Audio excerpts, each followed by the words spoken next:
সবাইকে শুভ সকাল জানিয়ে আজকের ভিডিওটা শুরু করছি। আজকে হচ্ছে শুক্রবার, ছুটির দিন। আর ছুটির দিনের ছোট্ট একটা ভিডিও আপনাদের সাথে শেয়ার করতেছি। আশা করি আপনারা যে যেখানে আছেন ঈশ্বরের আশীর্বাদে ভালো আছেন। সকালবেলায় ঘুম থেকে উঠে চলে এলাম করিডোরে। বেশ কিছুক্ষণ দাঁড়িয়ে থেকে সবুজ প্রকৃতি উপভোগ করলাম।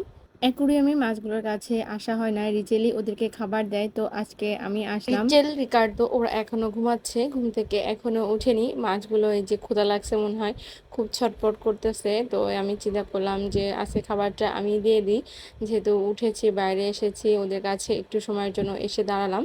তো এই তো এখন হচ্ছে ওদেরকে খেতে দিব।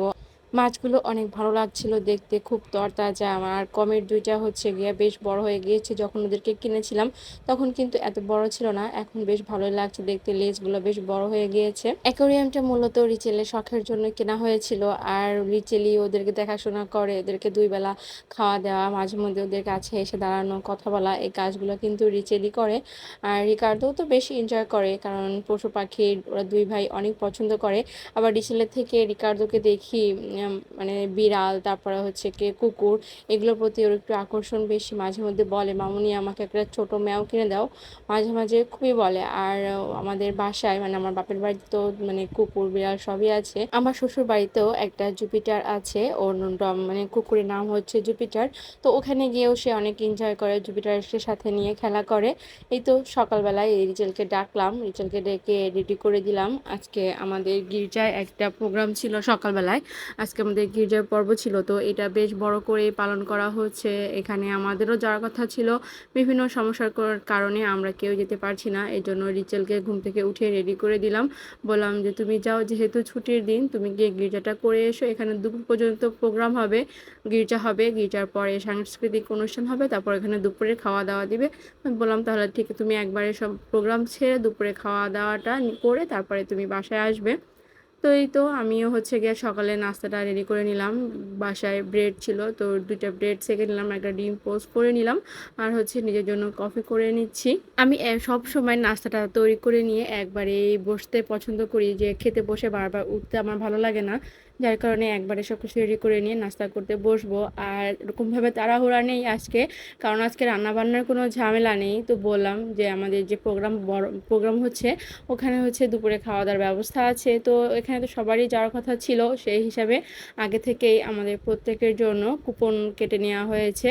তো সেই কুপনে আমাদের জন্য রিচেল খাবার নিয়ে আসবে। এই তো রিচেল চলে এসেছে, এখন বাজে প্রায় দুপুর 1:45। ও প্রোগ্রাম করে হচ্ছে গিয়ে ওখান থেকে যে খাবার নিয়ে এসেছে, বক্সের প্যাকেট দিয়েছে আর কি, জনপ্রতি প্যাকেট দিয়েছে। তো আমাদের আগে থেকে টিকিট কাটা ছিল, 5টা টিকিট কাটা ছিল 5 জনের জন্য। তো সেভাবে 5টা প্যাকেট বক্সে করে খাবার নিয়ে এসেছে। এখন এই বক্সগুলা খুলবো, বের করব আর কি। বের করে দেখি এর মধ্যে কি আছে। আর হচ্ছে এই যে, যেহেতু প্রত্যেক বছরই হয় এই প্রোগ্রামটা, তো অন্যান্য বছর দেখা যায় বেশি দুপুর হয়ে গেলে অনেক সময় খাবার বিতরণ করতে করতে 2টা, 2:30, 3টা বেজে যায়। আর খুব ভোরে যেহেতু রান্না করা হয়, রান্নাগুলো অনেক সময় নষ্ট হয়ে যায়। এই কারণে এবার করেছে কি, মানে ওই যে বক্সের উপরে যে ইয়াটা আছে, ঢাকনাটা আছে, ওই ঢাকনাটা হালকা আশা করে মানে ফাটিয়ে দিয়েছে, যেন হচ্ছে গিয়ে বাতাস বের হতে পারে আর খাবারটা নষ্ট না হয়। তো এখানে মোরগ পোলাও দিয়েছে, পোলাও ছিল, রোস্ট ছিল 1 পিস, আর ডিম।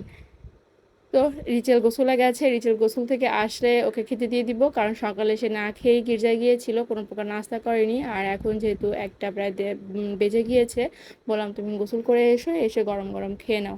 তো এই তো ছিল আমাদের আজকের ছোট্ট একটা ভিডিও দুপুর পর্যন্ত। আশা করি আজকের ভিডিওটা আপনাদের ভালো লেগেছে। আর এই যে রিচেলকে দিয়ে এবার আমি খেতে বসে গিয়েছি। আমি একটু টমেটো সালাদ করে নিয়েছি, আর খাবারটা কিন্তু বেশ ভালোই হয়েছে, একদম ফ্রেশ খাবার ছিল। আজকের মতো ভিডিওটা এখানে রাখছি, ভালো লাগলে লাইক কমেন্ট দিবেন। সবাই ভালো থাকবেন, আবারও নতুন একটি ভিডিও নিয়ে দেখা হবে সামনের ভিডিওতে।